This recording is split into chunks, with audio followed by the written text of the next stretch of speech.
Good afternoon on this gorgeous fall day. I'm Michael Stein, professor of medicine, and I'm delighted to welcome you to the 21st annual Harriet W. Sheridan Award Lecture to be delivered by Dr. Robert J. Lifton. First, a little background. Harriet Sheridan was a professor of English at Brown, a scholar of medieval literature, and a dean of the college.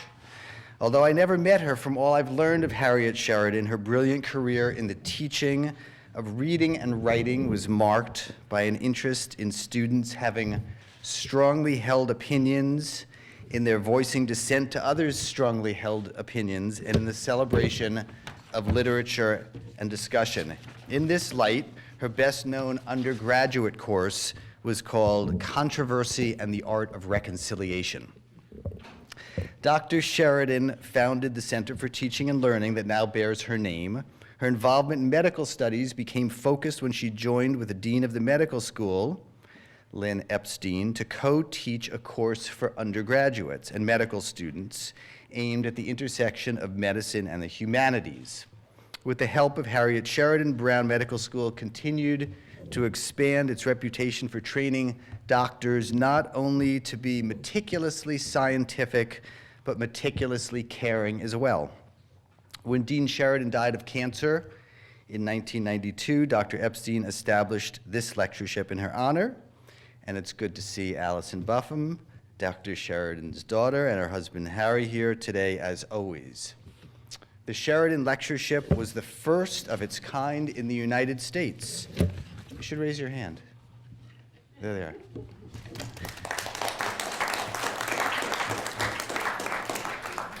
It was the first of its kind in the United States, a forum for the interdisciplinary exploration of doctors, doctoring, illness, and health in literature of all forms.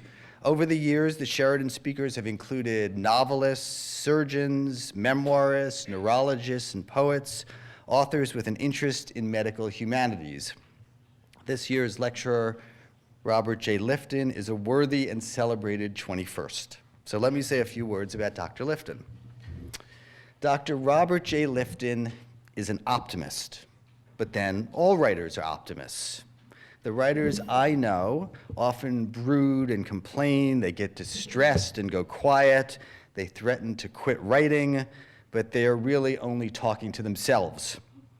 You can't begin a project that will last for years without a belief that you will pull something off, that in the end you will complete what you started, that you will find a way to offer the world something of interest. I like to think of Dr. Lifton as particularly optimistic, or a special kind of optimist, a writer who reveals his optimism in protean ways. It might seem strange that I would so characterize a man who has chosen as his life's work an exploration of the dark side of human behavior in this way. After medical school and a psychiatric residency, Lifton served as a psychiatrist in the Air Force. Stationed in Southeast Asia, he began to interview Western POWs subjected to thought reform by their Chinese captors. They'd been brainwashed, a fitting subject for a psychiatrist, at least one who began a detailed study of this phenomenon driven by his own curiosity. And with this first of 30 books, Robert J. Lifton became the diagnostician of a crazy world. He moved to Japan to study survivors of the atomic attack. He described a sense of special knowledge that set apart those who were at Hiroshima at the time of the bomb from those who were not witnesses. Special knowledge could be a coded term for the deep gouge in well-being these survivors suffered, but Lifton's interest was different. Early on, optimism shaped his text. This book, History of Survival, like his many others that follows, is about how individuals coped with extreme circumstance. In these first books, Lifton had staked his ground, the psychological impact of historical events. He was creating a new career track, a historically minded psychiatrist. In his writing, Lifton, like a true mental health worker, is attentive to thoughts, feelings, and behaviors. His methodology is the interview. Although not the standard clinical kind, but rather one lasting hours or days. Nor are his case studies your standard mental patients. Nazi doctors, the subjects of his next large project, were not patients at all.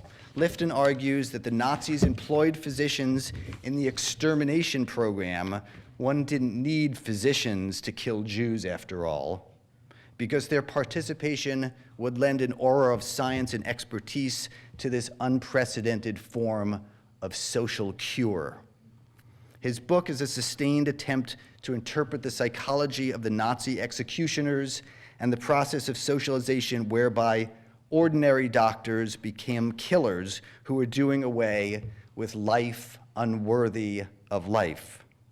He doesn't only report as a doctor or a journalist might. Dr. Lifton offers a theoretical model of genocide that has been applied to Armenia and Cambodia and Rwanda. Now, a man who studies genocide must be an optimist in at least this way. He can endure human horror. Lifton probes the psychology of evil, but optimistically, in search of a better self and how identity transformation occurs in the face of personal uncertainty and unmanageable historical forces. Lifton's enduring interest is in what I would call the self-event connection, how we take in and change or don't change in response to events that are changing the world around us. He wants to explain the relationship of omnipotence to vulnerability. He wants to understand how, even outside of historical storms, we lead a double life, afraid of death that arrives as fire bombs or drone strikes or global warming, but able to ignore it to establish a routine and live a life. He does not want us to go numb, and his books have a special meaning to doctors who, by the nature of our work, are at risk for their own form of psychic numbing, that is, in developing a diminished capacity or inclination to feel. Now, do you go into this line of work as an optimist, or does the study of costly events force any streak of optimism you have in you to the surface? My reading is that Dr. Lifton has always been appreciative of life at its best without ever wholly putting aside the possibility of life at its worst. As a psychiatrist, Dr. Lifton knows people are not simple. He sees the good in them. His message is optimistic, for it revolves around resilience, how one grows from personal pain. Resilience has within it always a core of optimism. He is optimistic as a writer and as an observer, and by disposition, finally, he is optimistic in the old-fashioned intellectual way. He believes that a scholar can be interested in everything. He can read everything.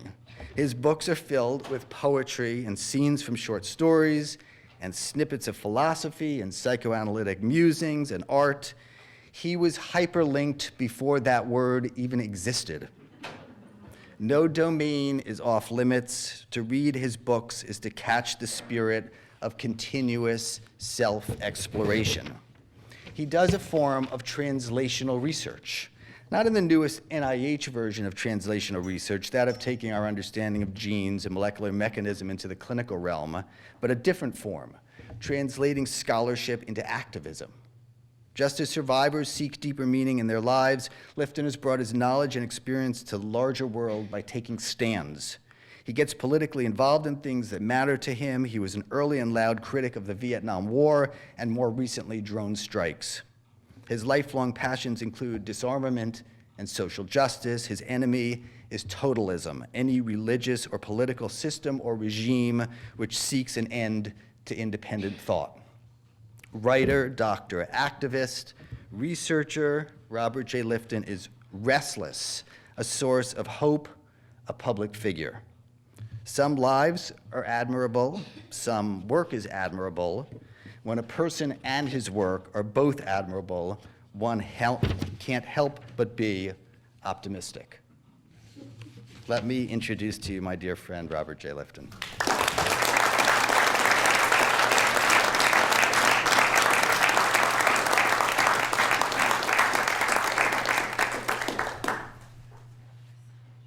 Thanks so much, Michael, for that generous, one might say, over-generous introduction.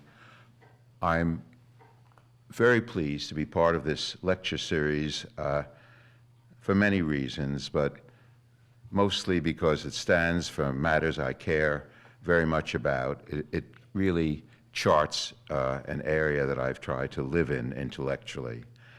I'm grateful to Michael Stein and others here at Brown for every form of hospitality.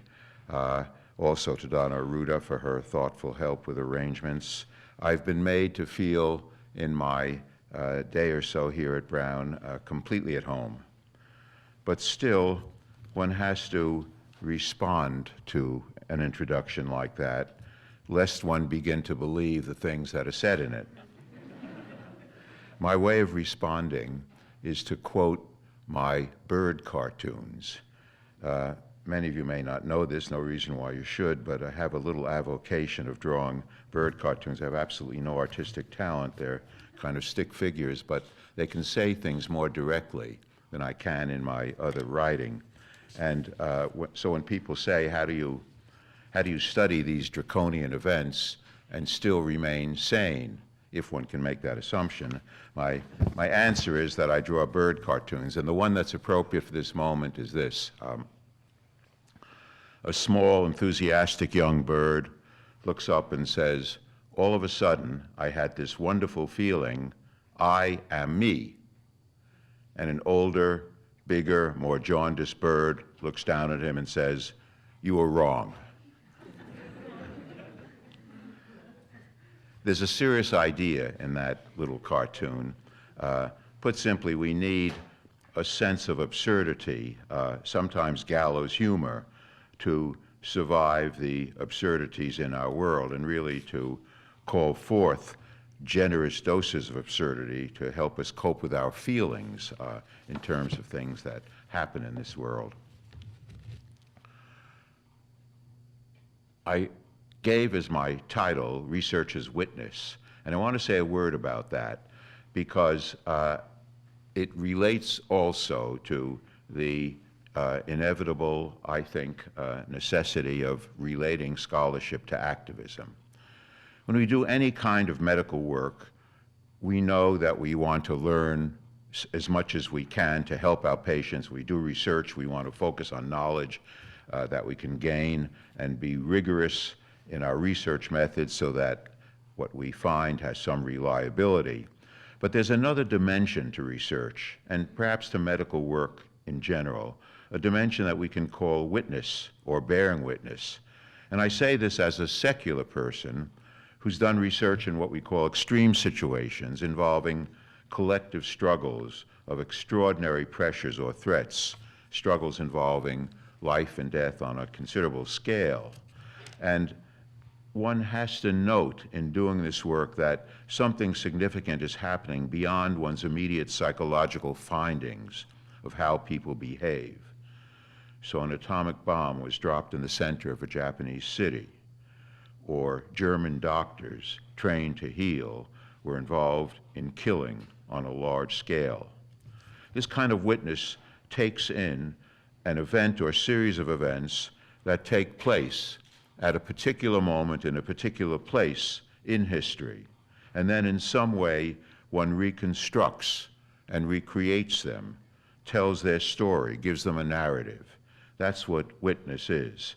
And I have tried to do this in connection with Chinese thought reform or brainwashing, which I studied in Hong Kong in the mid-50s, the atomic bomb and its effects in Hiroshima in 1962, the Vietnam War experience with veterans I interviewed and worked with in the early 70s, and then Nazi doctors' reversal of healing and killing, which I studied in Germany and elsewhere in the late 70s and early 80s. And since then, I've tried to apply things that I've learned from those studies in more recent events, such as the psychology of drones and the nature of our response to climate change with reference to nuclear threat and a comparison of those two. Now, when one accrues research findings or data, at a certain place, a certain time in history.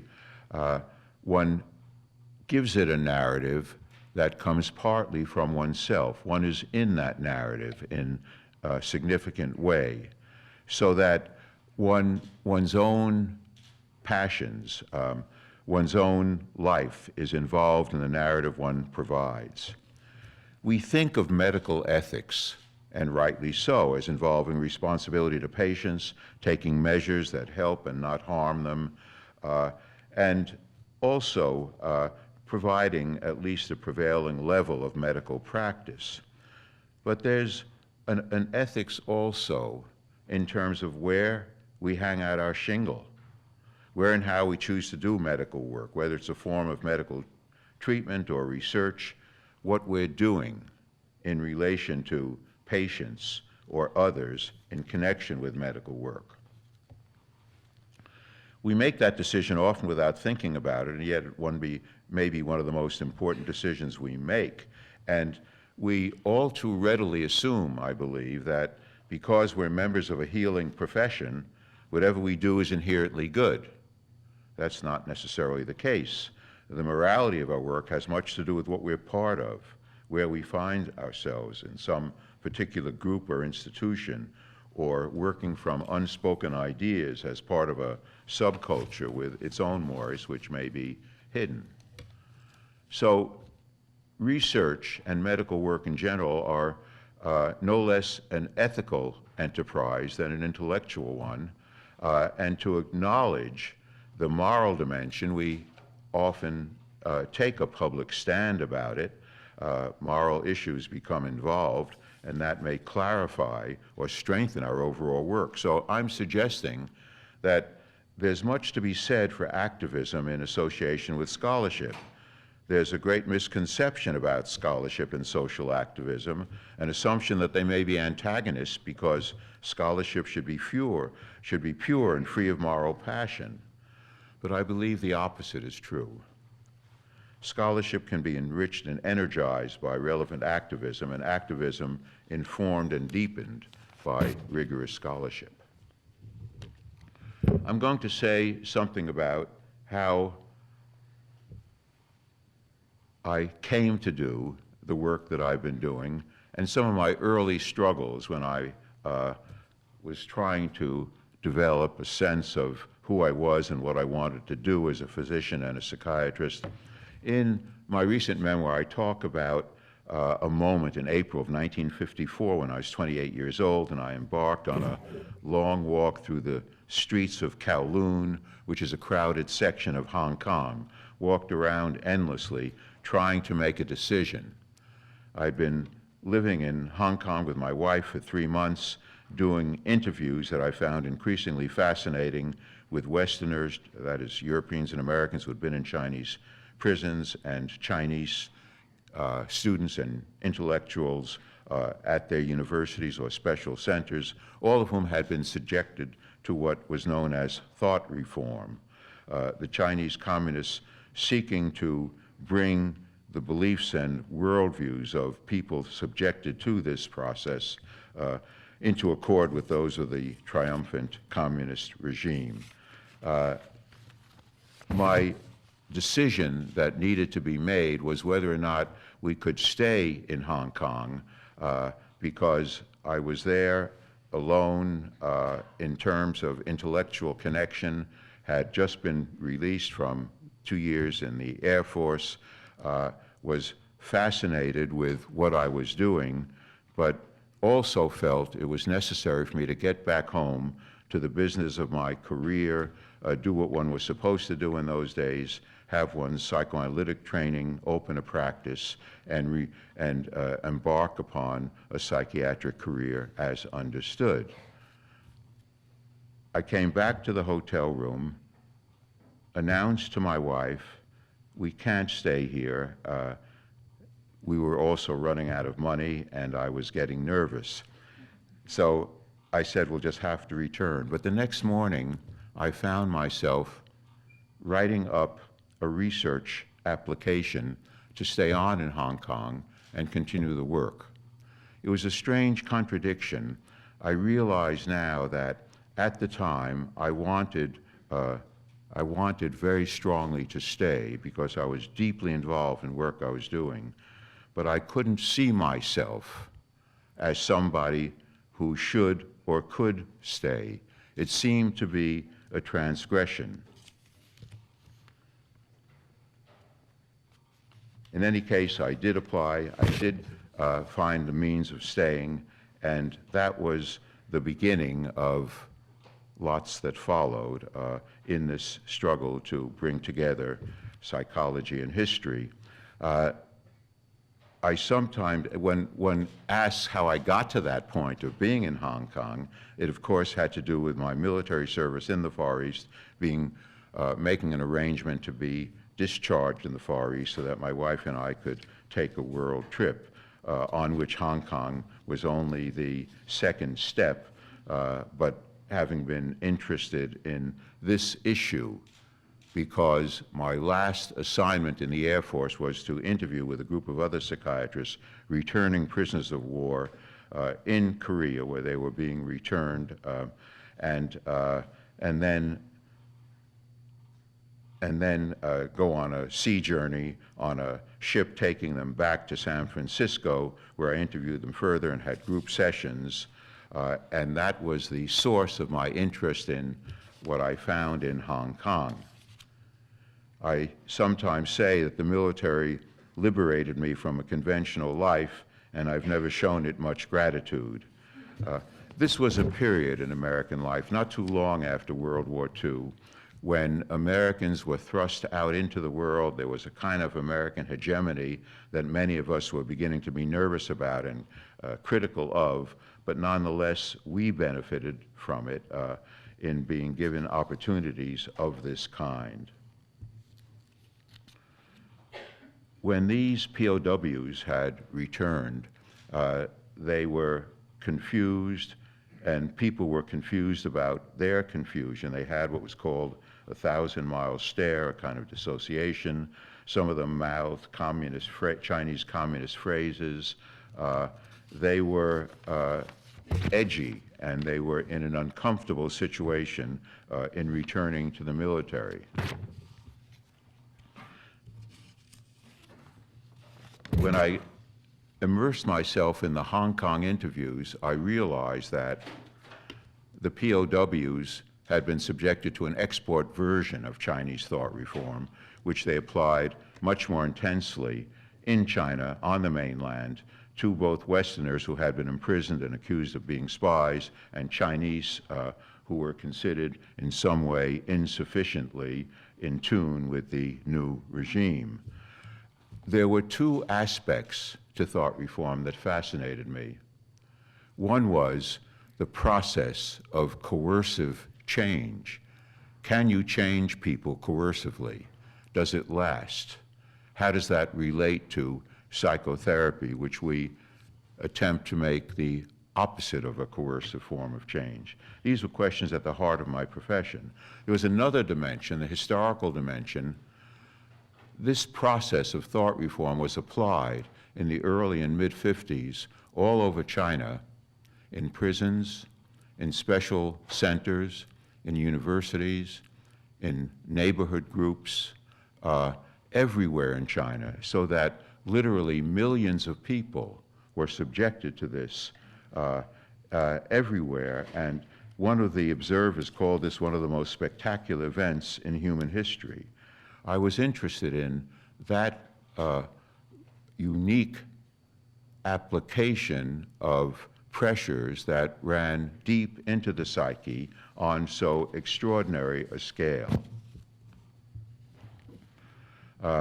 Well, I can't tell you all about it now, but I can say that it had some impressive dimensions, including extracting false confessions from prisoners, from Westerners in prison, and sometimes they could believe in their false confession. That's a useful observation because we see much talk about justification of torture on the part of the United States at times, with the claim that information can be obtained in that way alone.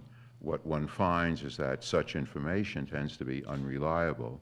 because the main objective of somebody subjected to torture of various kinds is to end the pain and satisfy the interrogator, hence the false confessions and the process going deeper into the belief in false confessions. For the most part, thought reform in Westerners caused deep confusion, a small percentage who were alienated by it, some who were almost converted by it, but Westerners went back to environments of a non-communist nature and gradually reconnected with those environments. In China, it was different. The outcome has much to do with the context in which one finds oneself after the process. And there was one useful finding in all this, what I call the limitations of this kind of pressure or thought control, the hostility of suffocation, resentment on the part of people who were over-reformed. The Chinese got into the ironic situation of over-reforming because theirs was a religious-like movement. They couldn't stop reforming, and that caused resentments and what I call the law of diminishing conversions. In any case, the thought reform process, interestingly enough, is now much less used, that nobody would take it seriously in its exhortative element, but only in its punitive side. I personally could develop a method for doing this. It was a modified depth psychological interview that I've been taught in my psychiatric residency, modified in the direction of dialogue. And that became my method all through my work, along with a great deal of reading and study and consulting with people about Chinese culture, reading about Chinese history, and especially 20th century Chinese history and protest movements during that time. And I called this a mosaic approach. At the center was the interview, surrounded by the mosaic of information, which could enable one to better understand what one learned in that interview. I would emphasize that research is a considerable form of education. You know, we have our systematic studies in undergraduate and medical school work, but there's nothing like what the knowledge that one gains from struggling to understand a process that one is studying, that one has to learn about in order to understand what one is doing. And this takes one beyond earlier pedagogical information, and it may be the strongest form of motivation for anyone concerned with new knowledge. I came to realize that this was not just a Chinese proclivity, that this kind of totalism, all or none approach, claim of absolute truth and absolute virtue, was a human potential and a temptation. And I called it ideological totalism, following upon some work of Erik Erikson, who had described totalism in individual work and then in some work on the Nazis. And it had certain characteristics that I could discover and list, and I won't go into them, but they always included as much control of the environment, milieu control, as could be achieved. And the danger was the element of what I call dispensing of existence, the claim that some people who lack the desired convictions have no right to exist, and only those who pass muster in that way have that right. That could mean simply excluding people from favorable positions in society, or at its worst, it could be taking their lives. And totalism in its various phases then became central to my work in general, and I did a later study of Aum Shinrikyo, a fanatical cult in Japan, which in 1995 released sarin gas into Tokyo subways. I found it strange and ironic and interesting that this encounter with a closed, manipulative process opened out my life in a personal way. So the importance of thought reform to me then was an evolution of an identity of a psychiatrist out in the world who can do this kind of work, who can embark upon this kind of effort to combine psychology and history. And it also initiated and then continued totalism and ideological totalism as a leitmotif, so that the problem is not religion or politics. The problem is totalistic religion or totalistic politics, or for that matter, totalistic anything. I'll say a word about mentorship because that becomes important, I think, and maybe it's not thought about sufficiently now. I did the work on my own intellectually. I had had some psychiatric training, but I didn't have any real mentor or supervisor in doing the work. I had read Erik Erikson and admired his work when I was a resident, but it was not until after I did the work that I read one of his articles and had a kind of eureka experience, what he called identity or ego identity, and shifts possible in identity had to do with what I was observing among Chinese communists in their thought reform program. They were seeking to coercively change people's identity from the Confucian filial son or daughter to the contemporary filial communist. They had varying success, but that was the struggle that they were involved in and embarked in. And his work gave me a deeper perspective on what I was doing. And it also put me in touch, put the work in touch with a larger tradition. And a mentor can do all of that. Erikson really showed me that one can bring psychoanalysis and psychiatry into history, and that was crucial for me. And he also, in his own life, demonstrated something that I was struggling with, the duality of feeling towards psychoanalysis, seeing it on the one hand as a great intellectual movement of the late 19th and 20th centuries, and on the other hand, having become itself rigid and closed, at times totalistic, so that open study of history in this way could result in negating the very history one was seeking to study in favor of simplistic psychoanalytic concepts. Erikson changed all that in psychoanalysis, and that was a crucial part of his mentorship for me. I also learned in that work that the work of the follower has profound importance for the mentor.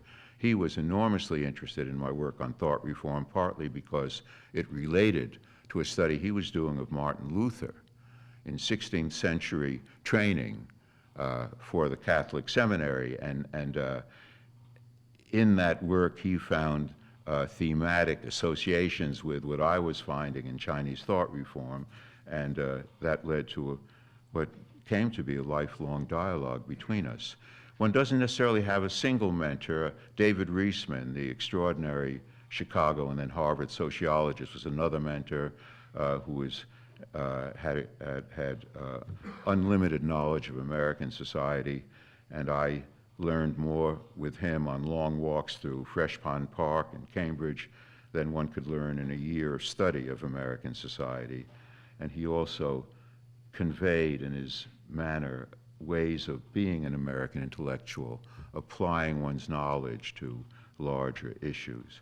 And I had a third mentor whom I never met, the great mid-century French writer Albert Camus, whose book, The Rebel, was a revelation to me in the middle of this work. It's a brilliant and even lyrical critique of totalism. At the same time as Camus took a stand in terms of the name of his protagonist, the rebel, a stand against, or a stand that always was critical of the status quo. There was a temptation then in American life to become simply an anti-communist intellectual, as though that solved everything. Camus showed how one could be anti-communist, anti-totalist, that is, and at the same time a critical and rebellious intellectual. So mentorship allows one to immerse oneself in existing knowledge and have an invitation to, in some way, take steps beyond it. Mentors' ideas provide a standard or a baseline from which one moves, and there's then the interesting tension always involved in mentorship between accepting the ideas of the mentor and moving beyond those ideas into one's own areas, a tension that both become aware of. And in our time, mentorship, like everything else, may be multiple, or in the language I've used that Michael Stein mentioned, protean, many-sided, can be also sporadic and geographically dispersed. You can have mentors in different places and at different times. I want to say something about two studies that became extremely important to me, the one in Hiroshima and the one of Nazi doctors, mostly in Germany. One important question for me was how I got to Hiroshima, and there, just to put it simply, one assumes often that one takes up a study, learns something from it, and develops a moral position in relation to it. I think it's often the opposite, in which it's one's moral or ethical concerns that take one to a certain kind of study, and then one deepens all of that in the research or knowledge that one finds or seeks. And I got to Hiroshima having been in Japan for 2 years before that doing a psychological study of young Japanese, because in the Reisman circle, in that mentorship with David Reisman, he was enormously, and some others around him, involved in nuclear weapons, politically opposed to them quite passionately, but also intellectually opposed, determined to use his knowledge to uncover what they were doing to American society. And that was a time of the formation of what we now call the national security state, based on nuclear weapons. So I learned that one could take one's professional knowledge and bring it to bear on central issues, not just in an immediate political way, but in a scholarly way as well. In any case, I could stay in Hiroshima without conflict. It was 8 years later, I had a method. I had some achievements and some confidence in at least doing that, but that doesn't mean it was without difficulty, because after talking to many people in Hiroshima about the atomic bomb, when I did my first actual interviews with victims and survivors, it was quite different. In the first interview, I spoke to somebody who had been 13 years old when he experienced the bomb. His mother had rescued him from the debris. He tried to take her as she got weak, couldn't carry her, escaped without her, never overcame that vision of her dying in the debris, had his baby brother and grandparents both die of acute radiation effects, the petechiae into the skin that were so terrifying to people, and his father perished in the fire, became an orphan, and lived a life of dislocation and pain and really unrelenting suffering. And I heard a few stories like that, and I found myself anxious, having difficulty sleeping, having nightmares. And I began to think that it would be impossible to stay and do the study. I knew it was important, but I really wondered whether I would be able to do it. I was struggling under duress to hold on to my research function. But then a few days later, I found that I could begin to feel myself changing. I could listen to people, try to understand with the significance of what they were saying and feeling, and go on with the study. I was puzzled by my own reaction. I called it psychic numbing, diminished capacity to feel, but in this case, selective professional numbing, an element of slight distancing. One could certainly still experience pain, but some degree of distancing, perhaps parallel to that which a surgeon feels when he's operating and can't afford to feel the emotions of a family member, or even someone in my profession, a psychiatrist, dealing with an extremely disturbed patient. And in that way I could continue and learned a great deal about several aspects of this kind of work, including this selective professional numbing, but also the necessity to pace oneself in the work. One has to do what one can, not overextend oneself in terms of one's emotional reservoir. In Hiroshima, there weren't too many heroes, but several of them were physicians. One man named Hachiya, who wrote famous Hiroshima Diary at the time of the bomb, another man named Shigeto, who did extraordinary work over decades with so-called A-bomb disease, that is, conditions believed created by delayed radiation effects. What I learned in Hiroshima quickly was that in a split second in time, one exposed to that weapon, which was undoubtedly the cruelest weapon in human history, was subjected to a lifelong immersion in death. From the sea of death at the time of the bomb, acute radiation effects, as I mentioned them, delayed radiation effects, which came to cause increased incidence in leukemia and many cancers, and then the fear that the radiation effects could extend over subsequent generations, because that was theoretically possible. The identity of the so-called hibakusha, meaning explosion-affected person, which was, in those days, death-dominated. I also learned about survivors and their quest for meaning, central to all survivor experience, and I thought a lot about human beings as meaning-hungry creatures, and survivors in Hiroshima could recover, show some resilience, try to marry and have children and a firm life, but also could do that in a more political sense of becoming witnesses, telling their tale, traveling around the world, as many have, and in that sense benefiting the world in that warning about what they had been through, while at the same benefiting themselves by giving meaning through this witness to an otherwise unmanageable experience. And I, in that sense, was a witness to their witness. I'll mention just a part of one interview because it said so much in terms of what affected me later on. I interviewed one man who had experienced the bomb on the outskirts of the city, could look down from a hill into the city, and he said this to me. He said, "I climbed over Hijiyama Hill and looked down. I saw that Hiroshima had disappeared. Of course, I saw many dreadful scenes, but that experience, looking down and finding nothing left of Hiroshima, was so shocking that I simply couldn't express what I felt. I saw a few buildings in the distance, but Hiroshima didn't exist. That was mainly what I saw. Hiroshima just didn't exist."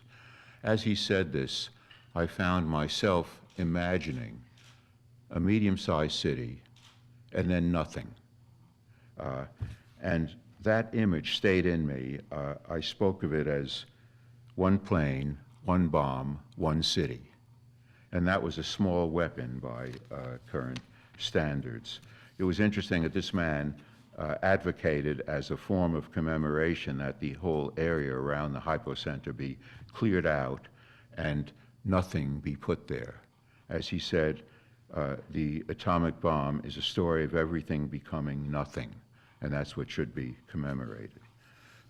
You know, it's often been pointed out that there were more people killed in a long night of American strategic bombing of Tokyo in March of 1945 than were killed in Hiroshima. But there were large numbers of planes and bombs. In Hiroshima, it was one plane, one bomb, one city. While working in Hiroshima, finishing up my work there, I was startled to read in an English language Japanese paper about American physicians in Boston taking a stand against atomic weapons by projecting what would happen if, say, a 1 or 5 megaton bomb were dropped on Watertown Square in Boston or some such designated place. And they published these articles in 1962 in the New England Journal of Medicine. And this was the beginning formation of Physicians for Social Responsibility. And I was thrilled at reading this, and I felt these were colleagues in the deepest sense, and I did join them when I got back. When it comes to my study of Nazi doctors, it's different from others. It was more painful. It was really more hands-on evil, naked, so to speak. Nonetheless, it was something that I concerned myself with for many years. The difficulty was expressed to me by a Jewish, originally Czech, survivor of Auschwitz who had helped people in Auschwitz as a prisoner himself when prisoner doctors were given the opportunity to do a little bit of medicine in the last year of the death camp.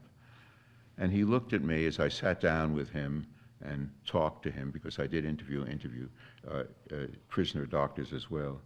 He looked at me and he said, "You know, Robert, I've been involved in this problem for more than 40 years, and I still can't believe that it really happened.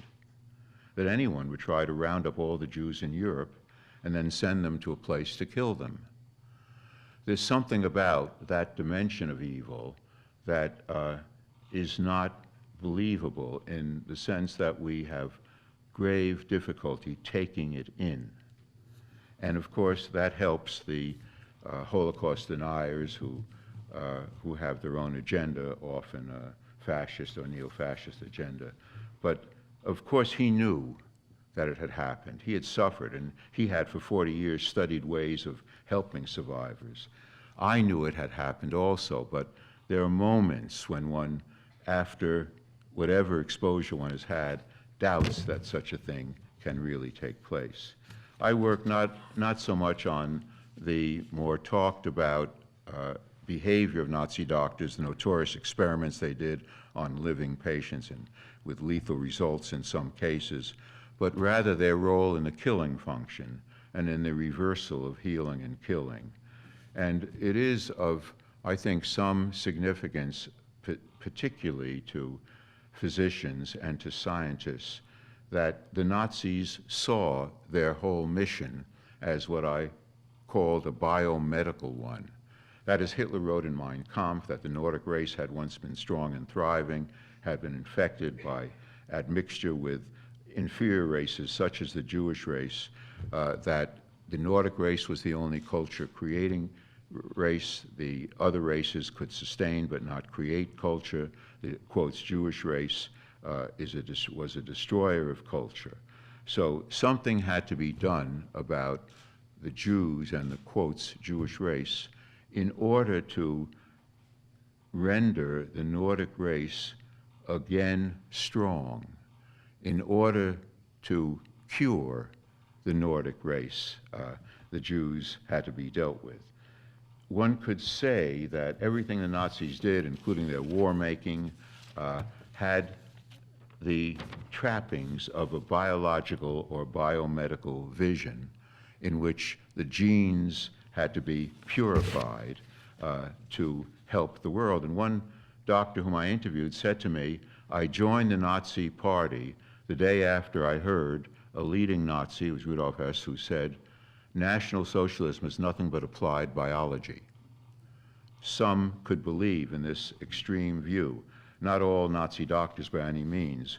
The vanguard could believe in this extreme ideology. The rank and file of Nazi doctors, like the rank and file of Nazis, were socialized to evil.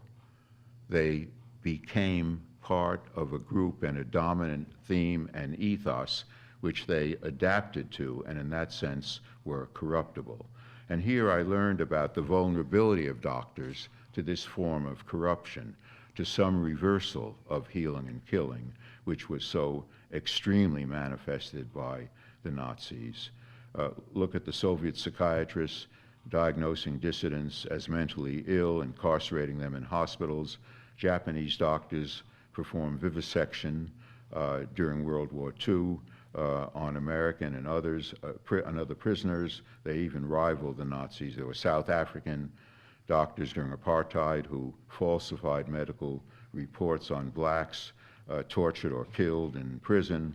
There were the notorious Tuskegee syphilis experiments from 1932 to 1972 by American doctors, adult blacks who were allowed to be observed untreated over that time.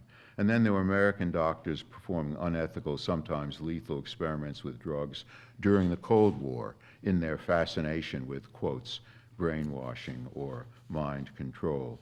So we doctors have a shamanistic legacy, and the shaman, you know, could go either way. He could kill or he could heal.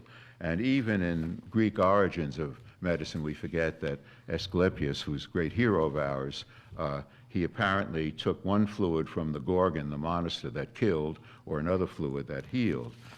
There seems to be a mythic recognition that doctors can indeed go either way.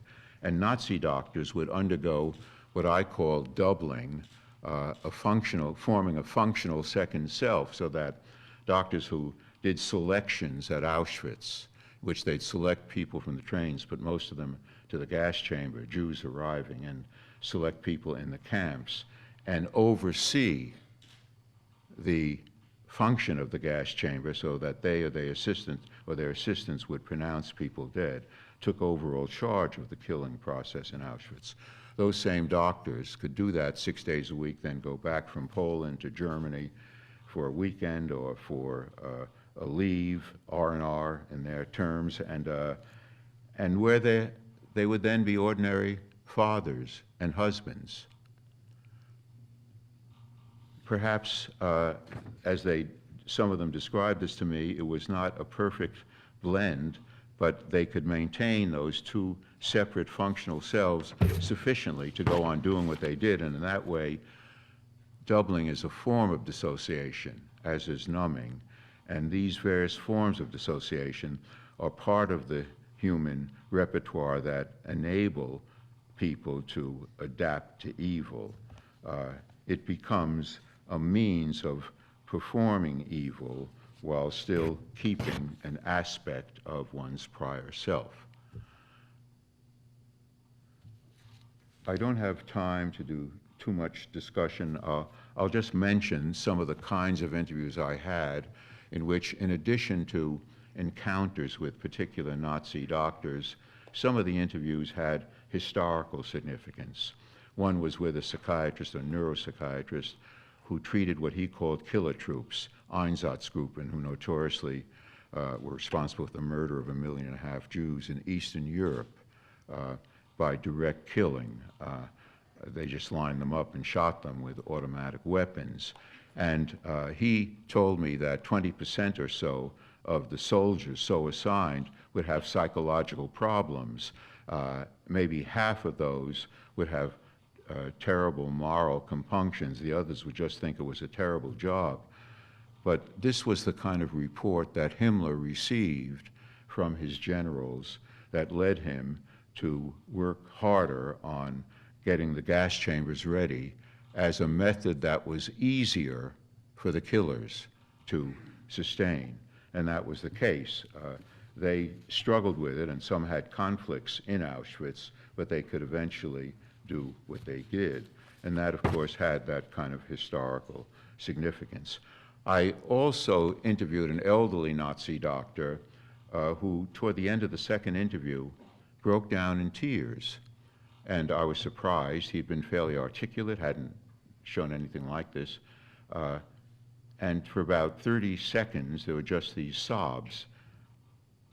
What had happened, the reason, putting it briefly, was that he had been a distinguished university doctor, had become involved with experiments tangentially, had been convicted and imprisoned by an international court, and he wanted to recover his good name. He even asked me whether I would invite him to Yale, where I then taught so that he could give a lecture and be respected. And of course, I didn't agree to his request. But at this second interview, he realized he would never clear his name, and more than that, his rationale of having helped the Nazis became unconvincing even to himself. So he broke down and wept, and then the question is, what did I do? Ordinarily, you know, when you're in psychiatric work and someone weeps, you bring out the Kleenex or say something reassuring.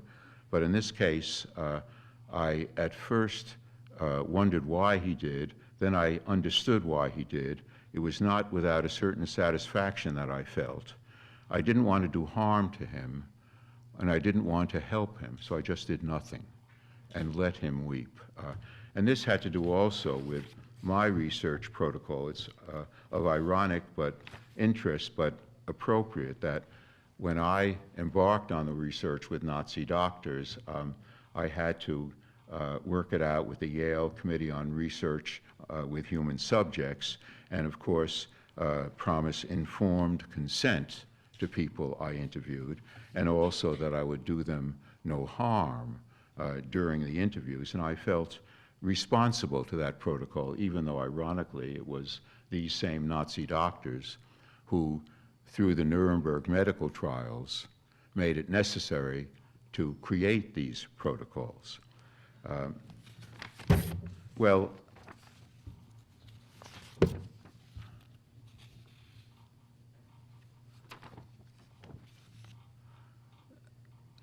Nazi doctors never expressed remorse to me.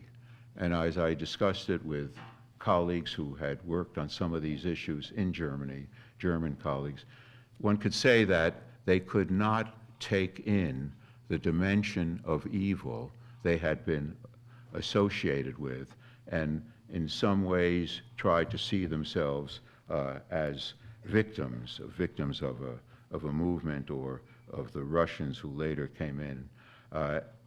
They had, the ones that I saw, mostly a certain measure of psychic numbing or distancing, spoke about some details of what went on and even what they did, but as if they were a third person, looking at that man together with me from a distance, another form of dissociation, as they tried to pass themselves off as a conservative burgher who at that time got caught in a difficult situation and tried to behave well. Of course, they knew that I wasn't accepting that version of themselves, but they revealed a great deal of useful information to me in the process.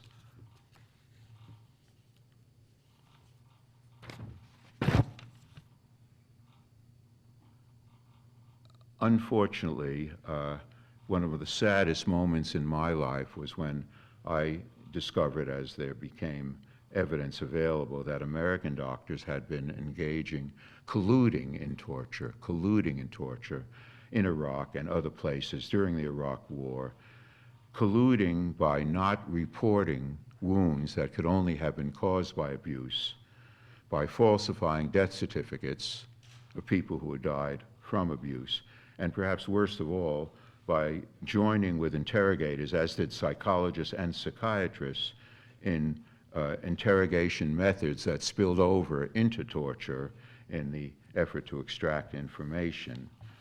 In a democratic society, we can expose this and we can take other directions, but it's not easy, and it requires a kind of confrontation that no American in high places has been able yet to advocate or bring about. Okay, to move toward my conclusion, let me say that when you've done as much work with bad doctors as I have, you especially value good doctors. And I have a very simple definition of a good doctor, one who is consistently a healer. It turns out that there were true healers in Auschwitz, not among the Nazi doctors, but one found them among the prisoner physicians, as I've suggested.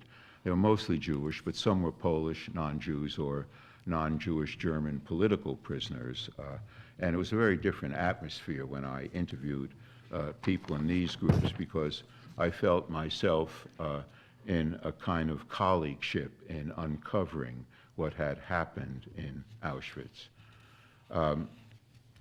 It was interesting that Nazi doctors tried to befriend prisoner doctors and talk to them about medical issues or medical articles, because it was a way of trying to sustain their own sense of themselves as physicians when all they were doing in Auschwitz was killing.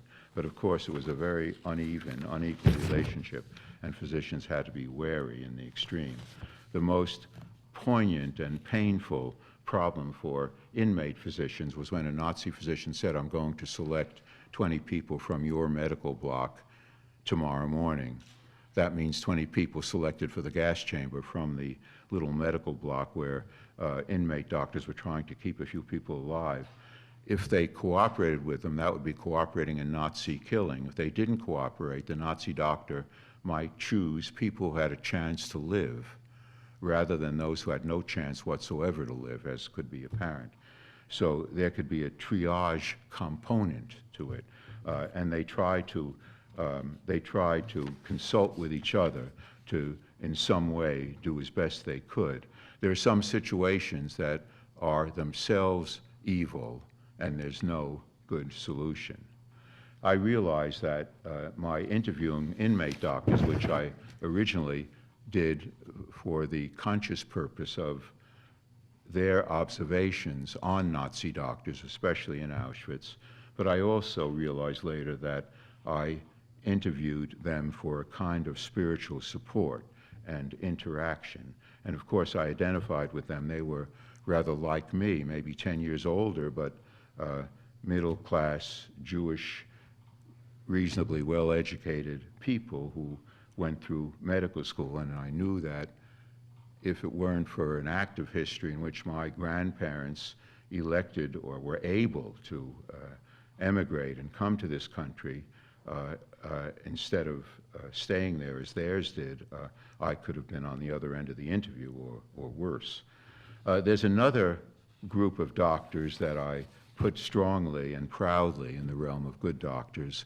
I mean the doctors' anti-nuclear movement, originally Physicians for Social Responsibility, and then extending internationally, IPPNW, International Physicians for the Prevention of Nuclear War, formed essentially the latter group, internationalized by Bernard Lown and Evgeny Shazov, both of them leading cardiologists in the United States and the Soviet Union, respectively. And in this group, much happened, and it was one of those moments in which there was a vast readiness for a change in consciousness, and I think the doctors' movement helped achieve that, and then was awarded the Nobel Prize, as you know. There was a toast that we would make at every meeting, and we would meet in Helsinki or in London or Boston or places all over the world, and we would do what we did in the national movement, tell what would happen when a bomb of a certain strength would fall on the city in which we were having our conference. A toast would be made at every such meeting, and it could be made either by an American doctor or by a Soviet doctor. It was the same toast. And the toast was, "I drink to the survival of each of you, of your leaders, and of all of your countrymen, because if you survive, we survive, and if you die, we die." So, you know, it's not a joyous toast, but it has the essence of universality, the essence of what the doctors' movement was about. There was a dramatic moment at the press conference when the Peace Prize was received by the two leading American and Soviet doctors. A Soviet journalist had an acute episode of cardiac arrest, and the cardiologists from both countries rushed to him, took care of him, saved his life, making use of a device that had actually been invented by Lown for this kind of situation. And Lown called it a strange parable of IPPNW itself, meaning a kind of a dangerous world that could be moribund, where one steps in to try to do something about it. Let me close by saying that this kind of collective expression of medical healing, which we see in IPPNW, PSR, also in Physicians for Human Rights, very active now in exposing torture all over the world and suffering of civilians. Doctors have an important part to play in this, all the more so as we improve, indeed revolutionize, our technology of killing. And I believe that each of us who becomes a doctor has some small corner of idealism in relation to healing, however it may be blurred and seemingly eliminated by our susceptibility to the pressures and contradictions of our medical system, and there are plenty of them. None of us comes out completely pure, but as individuals and as groups, we can commit ourselves to still unfolding ethical possibilities. There are more collective ethical possibilities on the part of physicians that are developing even as we continue in this kind of dialogue. Sometimes fictional characters can say these things best. So I'll conclude with the words of Dr. Rieu, who's a character created by Alfred Camus in his great novel, The Plague. Rieu had tended, there was a plague in a North African city. It was a representation of evil in Camus' work. Rieu had tended his patients faithfully through a terrible plague epidemic and turned out to be the narrator of the volume. And he reveals himself as the epidemic subsides, and as Camus puts it, Dr. Rieu resolved to compile this chronicle to bear witness in favor of those plague-stricken people.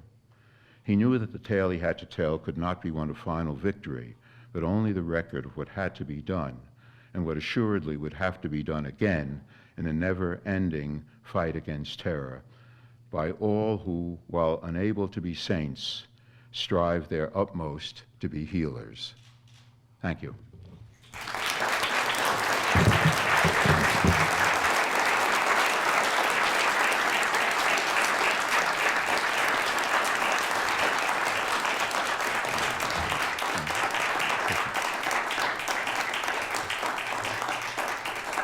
How about 2 questions?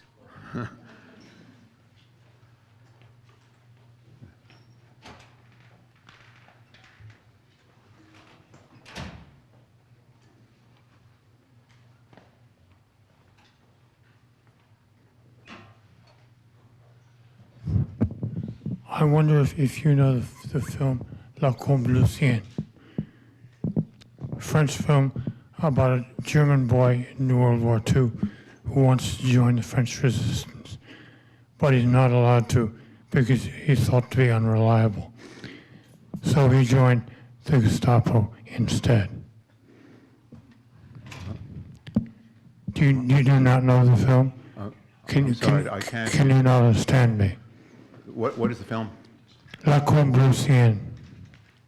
Maybe you could tell me what. What's that? La Combe-Lucien. I don't think so. Thank you very much. Thank you.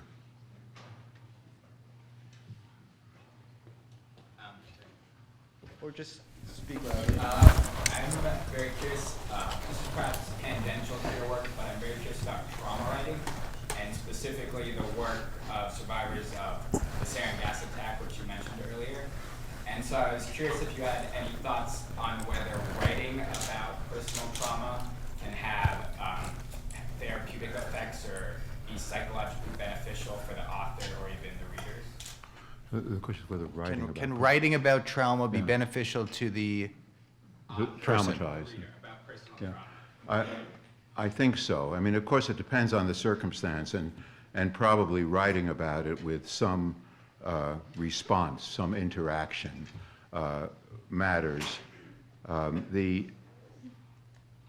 trauma is similar to what I called a struggle of survivors for meaning, trying to grasp what meaning they can give to what they've been subjected to, and writing about it or speaking about it or sharing it with others can all serve to develop such meaning and can be steps toward recovery. Okay. Last one. What do you think the role of the internet is in regards to totalism? Keeping in mind the NSA record keeping, the use of social media and the Arab Spring, and the use of censorship by different governments? It's a good question. The role of the internet in relation to totalism. I don't think we know yet. The internet is still relatively new. What we can say is that the technologies for surveillance in general are mushrooming, are exploding. I'm using violent words, but that's what's happening, and the temptations seem to be irresistible to many of our leaders to embrace that high technology of surveillance. What the results will be, I'm not sure, but I do think, and this is perhaps implied in your question, that it's our duty as citizens to question this being done, to demand from our leaders information about exactly what they're doing, which they haven't been quick to give us, much of which came through revelations of Snowden as a whistleblower. But it's our right and task as a citizen to question this before we know the ultimate significance. It's not likely to be beneficial, and we shouldn't wait until more things have happened before we speak out.